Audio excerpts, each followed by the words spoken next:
Je suis le bébé de 6 enfants, la cinquième fille d'une famille très, très féministe. Alors, j'ai grandi à Brossard, banlieue de Montréal. Et maintenant, depuis beaucoup d'années, je reste à Farnham, dans les cantons de l'Est. C'est ça, j'ai grandi dans une famille aisée, puis je dirais que j'avais une enfance très heureuse jusqu'à l'âge de 13 ans, quand mon père m'a divorcée. Je dis ça comme ça parce que, bon, évidemment, c'est mes parents qui se sont divorcés, mais moi, je l'ai vécu comme si mon père me divorçait. D'une minute à l'autre, je suis allée du chouchou à papa, la princesse de papa, à rien du tout. Presque pas de contact, rien de ça. On avait une maison à Brossard, très aisée, et avec le divorce, avec mon père qui ne voulait pas trop payer les allocations familiales, on s'est retrouvé presque pas de toit au-dessus de la tête. Alors, ça l'a amené ma mère à faire un choix de déménager en Allemagne. Pourquoi l'Allemagne? Parce que une de mes sœurs aînées était mariée à quelqu'un qui était dans l'armée et que lui venait de se faire envoyer en Allemagne. Alors, on avait l'occasion de leur suivre et de vivre avec eux. Alors, à l'âge de 14 ans, ma mère a pris moi et ma sœur, qui est le plus proche en âge, avec elle pour déménager outre-mer. Alors, je ne sais pas si vous pouvez imaginer qu'est-ce que ça peut dire pour un enfant de cet âge-là, un ado, de quitter tous ses repères, tous ses amis, toute sa famille élargie, toute sa maison, tout. Et un coup rendu en Allemagne, à la tendre âge de 14 ans, ma vie a commencé vraiment à chambouler. Il y a une sorte de communauté en Allemagne sur les bases militaires où on s'est installé, où ce que les ados commencent à vivre la fête ensemble. L'âge légal dans le temps pour boire en Allemagne, c'était 16 ans. J'en avais 14. Alors, c'était pas difficile de passer pour 16 ans. Alors, j'ai fait la fête. Ma vie a chamboulé. J'avais aucun lien vraiment avec Dieu, mais je vois quand même au travers de tout ça que Dieu me protégeait. Quoique je sombrais un petit peu dans l'alcool, j'ai essayé une fois de la drogue. Je pourrais même pas vous dire qu'est-ce que c'était maintenant, mais j'ai été tellement malade cette unique fois que j'ai essayé, que j'ai touché à la drogue, que j'ai plus jamais touché de ma vie. Alors, c'était quand même une bénédiction. Dieu me suivait. Malheureusement, en Allemagne, je suis devenue une de ces femmes sur 4 qui subit l'abus sexuel. Et je ne sais pas si vous savez, mais ça aussi, ça contribue à une vie qui devient chamboulée. Alors, plus de repères, pas de Dieu dans ma vie, la plupart de ma famille élargie, écartée, qui est encore au Canada, et moi qui vis tout ça en Allemagne. Alors, c'était une période assez sombre de ma vie. Quand, un an plus tard, on est retourné au Canada, en partie à cause de l'abus sexuel, je retrouve une certaine stabilité. On suit quand même ma sœur et son mari qui s'installent maintenant à Farnham. Le pourquoi que je me trouve dans cette ville ici, c'est qu'il y a une base militaire à Farnham. Alors, je retrouve une certaine stabilité. J'aménage avec ma maman dans une tout petite appart, 1,5. Puis c'est très différent de grandir dans une grande maison en banlieue à Brossard. Mais quand même, j'ai pris un appartement avec ma maman ici à Farnham. La vie s'est calmée beaucoup pour moi. Dieu ne fait pas partie encore. Il n'est même pas sur le radar. J'entame ma dernière année de secondaire à Cowansville, dans la petite ville à côté. Je décide déjà en 5e secondaire, bon, qu'est-ce que je pourrais faire avec ma vie que je n'ai pas besoin de travailler des jobs comme ma mère faisait pour mettre de la nourriture sur notre petite table. Je me suis dit, bon, j'aimerais ça être infirmière, mais je ne peux pas parce que j'aime pas le sang. Alors, prof, OK, oui, je pourrais être prof. Puis c'est réalisable, c'est 5 ans d'études postsecondaires, je vais faire ça. Et mon papa était aussi professeur, d'ailleurs, de cégep et d'université. Alors, j'ai commencé mes études postsecondaires et c'est là que Dieu a commencé vraiment à percer. Dieu a permis que, bon, je restais à Farnham. Mon cégep était à Lennoxville. Alors, j'ai pris un appartement à Lennoxville dans les résidences, mais je retournais la fin de semaine pour voir ma famille ici à Farnham. Et imaginez-vous qui Dieu a mis pour faire du convoiturage avec moi. Il a mis quelqu'un sur mon chemin que j'ai appelé d'un ton très moqueur dans le temps, The Virgin Terry. Là, j'ai dit ça, c'est terrible de l'avoir appelé comme ça, mais je venais d'une famille séculière, j'avais très féministe, Dieu était même pas là, on n'allait même pas à l'église, on n'était pas d'un background catholique, fait qu'on n'allait même pas à l'église à Noël. Alors moi, je l'ai nommé le Virgin Terry parce que c'était un évangélique. C'était quelqu'un qui connaissait Dieu et qui s'affichait comme ça et il n'en avait pas peur. Alors, pas devant lui, bien sûr, mais dans son dos, je l'ai surnommé The Virgin Terry. Alors, pendant 2 ans, je voyage avec ce jeune homme-là pour me rendre les fins de semaine à ma résidence à Lennoxville. Par après, dans mes 3 années d'université, j'ai décidé d'aller à l'université de McGill, qui est à Montréal. Mais puisque je suis une fille qui aime sa famille, qui aime être entourée, qui aime être proche, j'avais déjà dans ma 2e année de cégep rencontré l'homme qui deviendrait mon mari.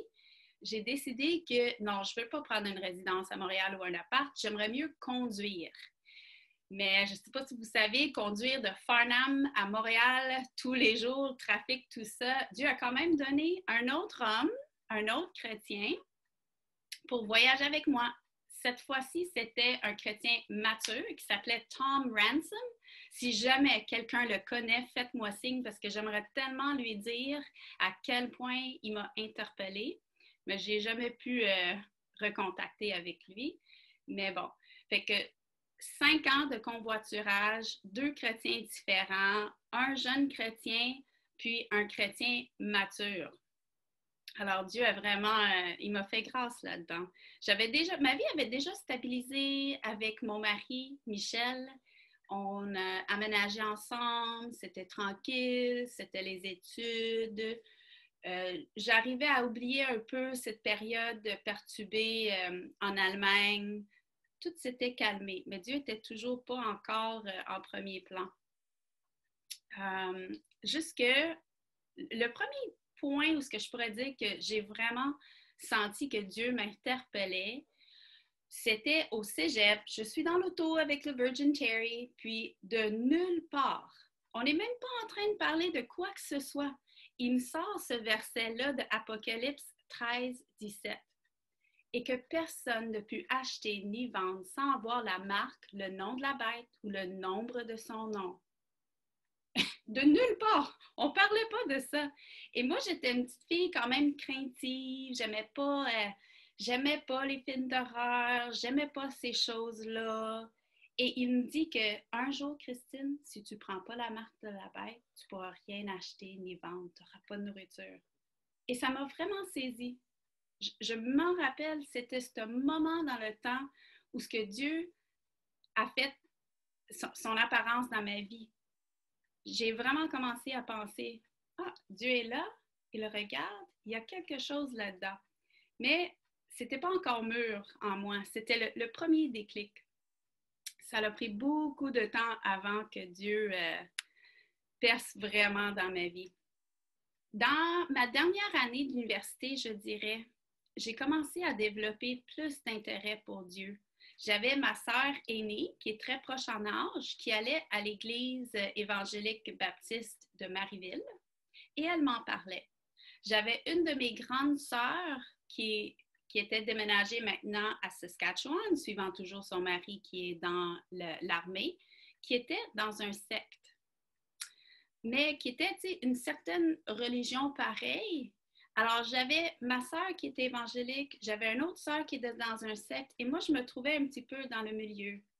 Je suis le bébé de cette famille-là, alors je suis habituée que mes grandes sœurs m'influencent beaucoup, me parlent beaucoup. Alors, j'avais cette sœur-là qui me parlait de l'Évangile, et j'avais l'autre qui me parlait que, Christine, si tu ne parles pas en langue, tu ne seras pas sauvée, il faudrait que tu pousses tes cheveux. C'était toute une autre affaire. Michel et moi, on voulait se marier absolument, ce qu'on a fait. Pas longtemps après notre mariage, on a commencé à fréquenter une église unie. Alors, je ne sais pas si vous connaissez les églises unies au Québec, mais c'est comme, toi, tu es correct, puis moi, je suis correct. Tout le monde est correct et Jésus vous aime. Aucune notion du péché, aucune notion de Jésus est mort pour moi, rien de ça. C'est juste, on vient, on lit un passage dans la Bible et c'est merveilleux. C'est une église anglophone aussi, ce qui n'était pas, pas trop bon pour mon mari puisqu'il ne parle pas l'anglais, mais il y allait avec moi parce que j'avais cette soif, ce besoin de connaître un peu plus. Alors, il venait avec moi. Et de fil en aiguille, j'ai commencé à comprendre c'était quoi le salut. L'Internet n'était pas comme aujourd'hui, c'était dans son enfance, l'Internet, mais il y avait des chat rooms. Et puisque je ne voulais pas, comme femme mariée, me faire déranger par des méchants malades, je me suis dit, oh, je pourrais aller parler dans des chat rooms, ça n'existe même plus aujourd'hui, je pense, Facebook n'était même pas là. Je pourrais aller parler dans des sites chrétiens parce que je savais assez pour savoir que les chrétiens, eux, étaient corrects. Fait que je me suis trouvée dans des chat rooms chrétiens et il y avait un tas de monde qui commençait à me parler de Jésus, qui était, qu'est-ce qu'il a fait pour moi, comment je pourrais m'approcher de lui, qu'est-ce que ça voulait dire exactement. Et je m'en rappelle, dans ma dernière année d'université, j'étais dans le librairie de McGill, the bookstore, où on pouvait acheter des livres. Et je me suis dit, il faudrait que j'aille m'acheter une Bible parce que j'en ai pas chez nous. Ma famille, c'est une famille séculaire, jamais à l'église. Alors, je vais prendre une Bible sur l'étagère et le premier que je mets ma main dessus, ça se trouve être un King James Version. Pour le français, je ne sais pas ça serait quoi l'équivalent, mais c'est un anglais ancien, très, très difficile à comprendre. Mais quand même, j'avais ma sœur qui était dans le secte qui me disait, Christine, si tu achètes une Bible, c'est la seule que tu peux acheter, c'est la seule qui est valable. Alors, je prends cette Bible King James Version dans ma main, j'ouvre et je regarde. Ah, il y a 2 testaments.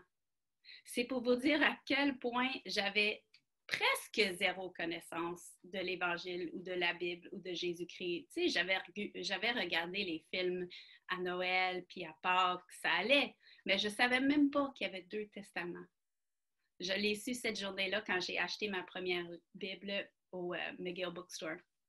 Alors, je l'ai ramenée chez moi puis j'essayais de comprendre, mais il y avait des gentils chrétiens dans les chatrooms qui m'ont dit « Oh, Christine, cette Bible-là, c'est bon, mais prends-toi un NIV qui est plus facile à comprendre. C'est dans notre anglais qu'on utilise aujourd'hui. Tu vas pouvoir comprendre. » Alors, de fil en aiguille, un soir, sur mon lit, je m'en rappelle, je ne vais pas pleurer, mais j'ai fait cette prière de repentance-là, de m'approcher de Jésus et de comprendre qu'est-ce qu'il a fait pour moi. Alors, ça, c'était après l'université, après le mariage, j'ai fait la prière de repentance, j'ai reçu Jésus dans mon cœur et ma sœur aînée, qui était déjà dans une église évangélique, elle était partie pour son lune de miel parce qu'elle aussi, elle venait de se marier 2 mois après moi. Et quand elle est revenue de son lune de miel, j'étais dans son église à Marieville.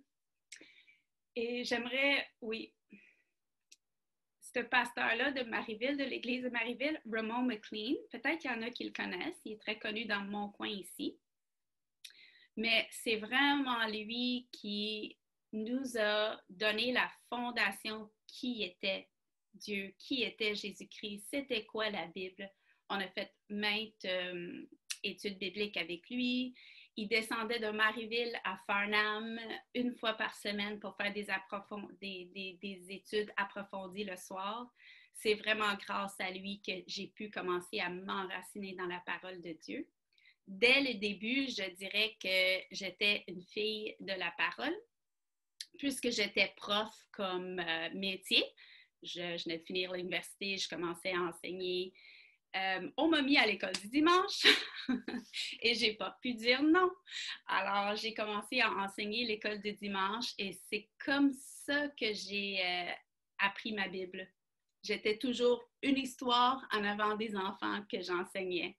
Aujourd'hui, 25 années plus tard, j'enseigne encore l'école du dimanche dans mon église et c'est vraiment une bénédiction. J'aimerais vous dire que la conversion à Jésus-Christ, c'est pas la fin de l'histoire, mais c'est juste le début. C'est juste vraiment le début de l'histoire. J'aimerais parler de mon parcours et comment Dieu est venu me rejoindre où moi je me trouvais. Alors, il y avait un verset qu'on connaît tous, ceux qui sont chrétiens de longue date, mais c'est un verset que je détestais. Puis je vais m'expliquer bien sûr, mais je vais vous la lire. Ça se trouve en 2 Corinthiens, chapitre 5, verset 17. Si quelqu'un est en Christ, il est une nouvelle créature. Les choses anciennes sont passées. Voici, toutes choses sont devenues nouvelles. J'ai resté à l'église de Marieville 40 ans. Et après 4 ans, on a changé d'église parce qu'il y avait le verglas. Je ne sais pas s'il y en a qui s'en souviennent de cette période-là. On n'était pas capable de se rendre physiquement à Marieville pour aller à l'église. Et mon mari m'a dit « Hey, il y a une église pas loin, on pourrait l'essayer. » Et de fil en aiguille, on a changé d'église pour venir plus proche de notre ville. Il y en avait une église, l'église évangélique de Farnham, qui est dans notre ville. Alors, on s'est installé ici. Puis, ce verset-là était très présent dans l'église. Puis, je pense pas que c'est la faute de l'église. C'est sûrement moi qui l'ai reçu comme ça. Mais ce verset-là, je l'ai reçu comme une étiquette. Toutes les anciennes choses sont passées, voici, toutes choses sont devenues nouvelles. Mais le problème, c'est que j'avais tellement d'anciennes choses qui se sont passées, le divorce de mes parents, le grand déménagement en Allemagne, l'abus sexuel, le retour ici, que je me sentais comme, comment est-ce que toutes ces anciennes choses-là peuvent être passées, réglées, puis que moi, je suis une nouvelle créature. Puis, je veux que tout le monde me comprenne bien quand je dis ça. J'affirme qu'on est une nouvelle créature lorsqu'on reçoit Jésus-Christ et on est sauvé. Mais ça n'efface pas tout le passé. Puis, il y a une manière de regarder le passé à la lumière de Dieu qui fait qu'on devient vraiment en pratique une nouvelle créature. Mais je ne savais pas comment le faire. Et c'est là qu'après, je pense, peut-être 15 ans de vie chrétienne, on avait un déjeuner des femmes chez nous. Et c'est moi qui étais l'hôtesse de ce déjeuner des femmes. Et il y avait une gentille madame qui s'appelait Ria Deneux. Je ne sais pas s'il y en a qui la connaissent. Tantôt, avant de commencer, j'ai vu les images des personnes qui étaient ici. J'ai vu quelques personnes de mon entourage ici. Alors, eux, ils connaissent bien Ria Deneux. Mais Ria Deneux est mariée à Patrick Deneux, qui est pasteur. Ils sont européens, mais ils ont passé un séjour ici au Québec où ils étaient pasteurs. Et Ria avait développé, à partir des matériaux du Ouest canadien, un groupe soutien biblique. Et ce groupe soutien biblique avait comme but d'aider les personnes, les femmes en particulier, de regarder leur peine du passé à la lumière de l'Évangile pour pouvoir avancer. Alors, aujourd'hui, c'est maintenant un ministère complet qui s'appelle « À tes côtés ». Et ils offraient dans le temps 5 livres, 5 cours qu'on pouvait prendre pour travailler les choses du passé.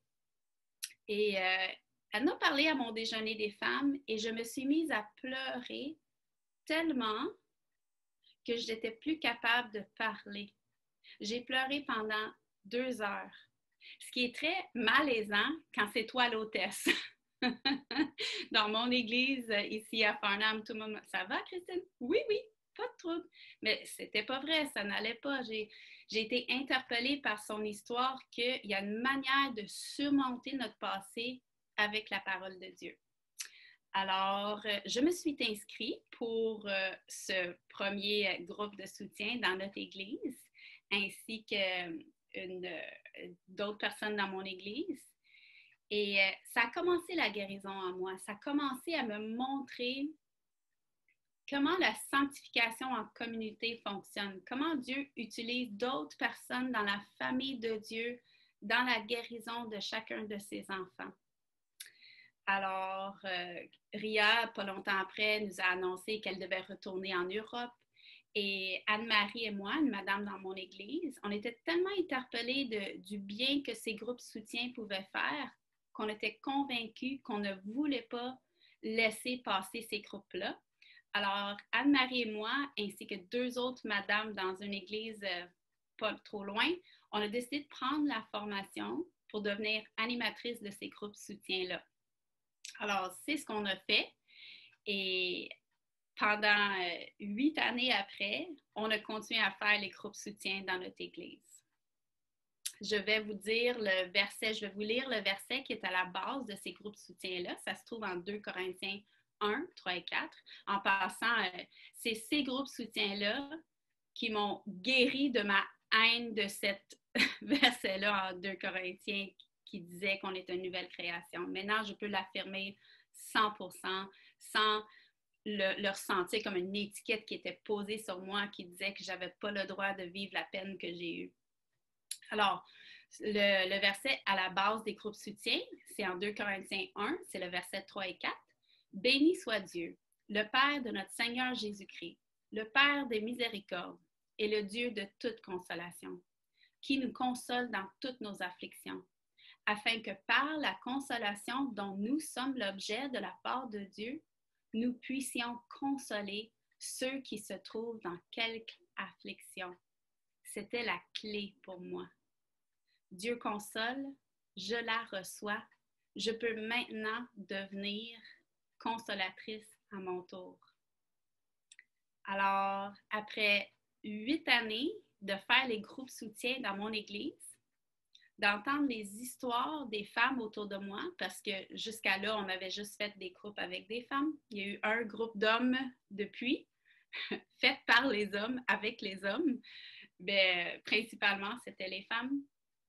J'ai vu que même avec la formation que j'avais reçue avec À tes côtés, j'avais besoin un peu plus parce que j'étais convaincue que Dieu m'appelait pour être une consolateur. J'aimais beaucoup et j'aime encore beaucoup enseigner l'école du dimanche. C'est une des plus grandes bénédictions de ma vie de pouvoir le faire et de le faire encore aujourd'hui. Mais je sentais que Dieu m'appelait aussi à un ministère un peu plus grand avec les femmes de mon église et les femmes des églises alentours de où ce que Dieu m'avait placé.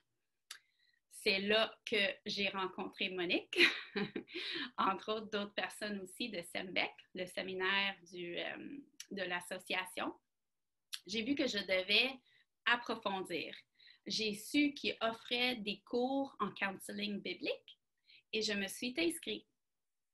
Et j'ai vu que, je ne me rappelle plus exactement comment que j'ai su, mais il y avait un cours qui se donnait, une série de cours qui se donnaient pour les femmes. Et ça aussi, ça m'a interpellée. Alors, c'est la formation Priscille qui est offerte par Monique et d'autres qui m'a interpellée et j'ai décidé d'approfondir. Et puisque je faisais des cours de counseling biblique et de Priscille, je me suis dit, pourquoi pas faire le bac en counseling? Alors, c'est ce que j'ai décidé de faire.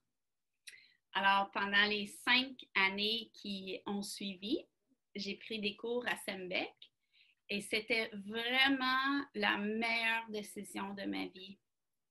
J'étais toujours une fille de la parole, j'assistais aux études bibliques, je lisais ma Bible une fois dans l'année avec un plan biblique, un petit peu chaque jour, pendant des années de ça.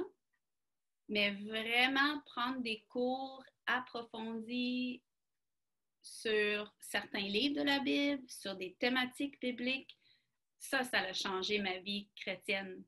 Il y avait un grand changement au moment de ma conversion, mais je dirais encore un plus grand changement quand j'ai approfondi ma connaissance de Dieu et de sa parole.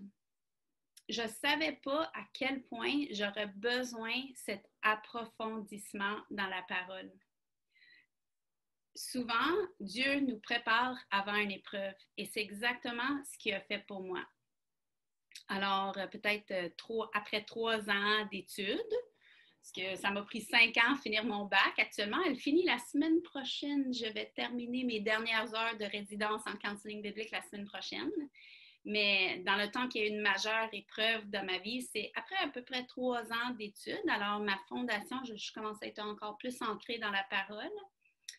Mes 2 enfants m'ont fait vivre toute une grande épreuve. D'abord, ma fille, dans l'espace de 11 mois, elle a rencontré son mari et elle était mariée. Alors, j'ai 2 enfants, une fille de 22 ans et un garçon de 21 ans. Ma fille et moi, on était très, très proches. On faisait beaucoup de choses ensemble. Elle aussi, elle aime le Seigneur. On faisait de l'exercice ensemble, de la marche ensemble, shopping ensemble.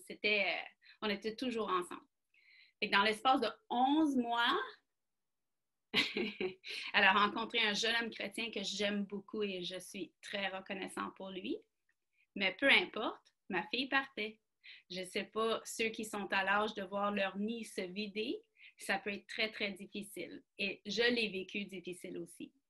Et dans le même temps, j'ai su que mon garçon s'affiche comme homosexuel. Alors, tout ça, dans une période de 1 an et demi, ma vie a encore été tellement chamboulée. J'ai pleuré pour à peu près 1 an solide, à peu près, là. Mais au travers de tout ça, parce que j'ai une image qui explique très bien comment j'ai vécu ça. Sur un côté, tu as la souveraineté de Dieu qui dit que Dieu est souverain sur chaque chose. Il n'y a absolument rien qui ne l'échappe. Et sur l'autre côté, on a la bonté de Dieu. Le fait que Dieu est réellement bon et nous aime. Et moi, je me trouvais entre ces 2 vérités-là de Dieu, la souveraineté et la bonté de Dieu. Alors, même au travers de tout ce qui a pu se passer avec ces 2 grandes épreuves-là, je me sentais quand même portée dans les mains de Dieu. Au travers de ces grandes épreuves-là, j'ai toujours eu, même au travers depuis, je pense, au début de ma conversion, j'ai toujours eu une partenaire de prière. J'ai toujours fait partie d'un groupe plus petit de femmes qui sentaient le besoin de prier ensemble. Et ces femmes-là m'ont aidée, m'ont portée au travers de toutes les épreuves que j'ai pu vivre. Au travers des années, c'est pas toujours la même femme avec qui j'ai prié, mais Dieu m'a toujours donné cette connexion avec une autre femme pour prier. Ma partenaire de prière actuelle, notre relation, elle a commencé il y a bien des années lorsqu'on était enceintes tous les 2 en même temps puis qu'on restait dans le même bloc appartement. On s'est perdu de vue un peu, mais on a renouvelé les contacts à cause d'un devoir dans mes cours que je faisais. Je devais accompagner quelqu'un qui vivait quelque chose de difficile. Alors, je me suis offert à elle. Elle a dit oui, je vais t'aider. Et notre amitié s'est renouée au travers de ce devoir-là. Puis on a réalisé à quel point que Dieu nous a mis ensemble. Quelques grandes choses que j'aimerais vous partager, que j'ai appris dans mes cours et qui ont été fondamentales pour moi d'être capable même de me lever le matin au travers des épreuves. La doctrine de la souffrance et la sanctification m'ont beaucoup aidé.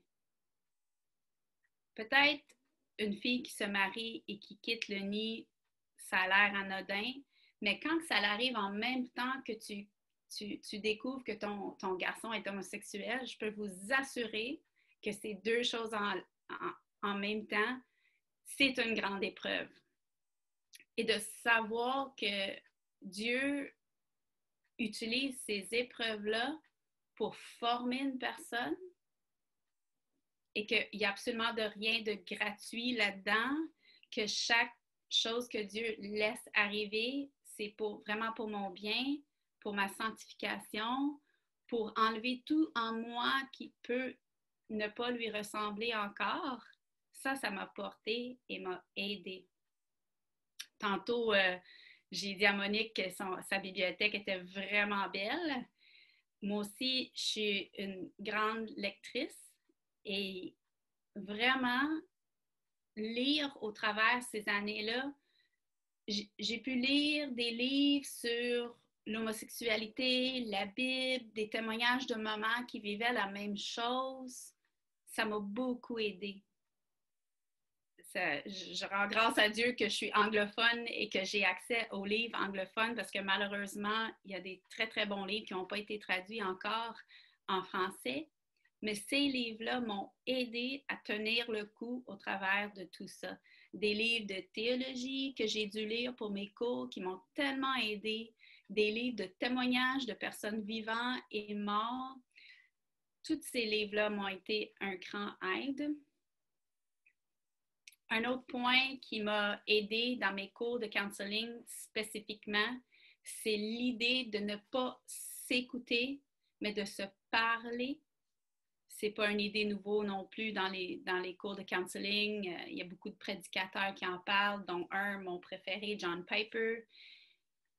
L'importance d'aller à l'encontre de le monde qui nous dit « Écoute ton cœur, fais-toi plaisir ». C'est des choses terribles qu'on enseigne dans notre société aujourd'hui. On devrait plutôt pas s'écouter, mais de se parler. Puis quand je dis de se parler, de se faire repenser à l'Évangile, de parler l'Évangile à nous-mêmes, au lieu de juste accepter toute pensée qui nous passe par la tête. Cette idée-là de redire l'Évangile à nous-mêmes, surtout quand on est dans une épreuve, de se rappeler de les vérités de Dieu, de se rappeler à quel point Dieu nous aime, qu'il est bon, qu'il est souverain, qu'il n'y a rien qui lui échappe. J'ai aussi appris à vivre la journée même et pas une semaine, 2 semaines en avance. J'ai un verset que j'ai ne vous inquiétez donc pas du lendemain, car le lendemain aura soin de lui-même. À chaque jour suffit sa peine. Quand on est dans une épreuve, on pense souvent, ou j'ai pensé souvent, que non, c'est pas vrai que cette journée, je vais rester vivant. Tellement la douleur peut être grande.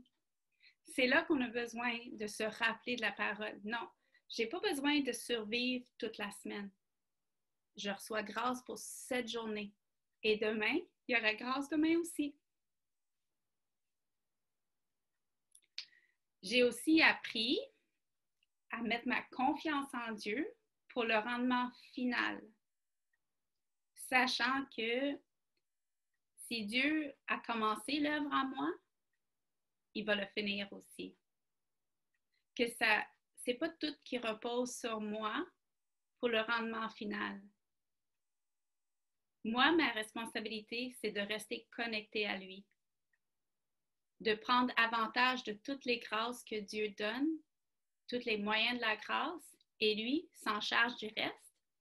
Et le dernier verset que j'aimerais vous laisser, c'est en Philippiens.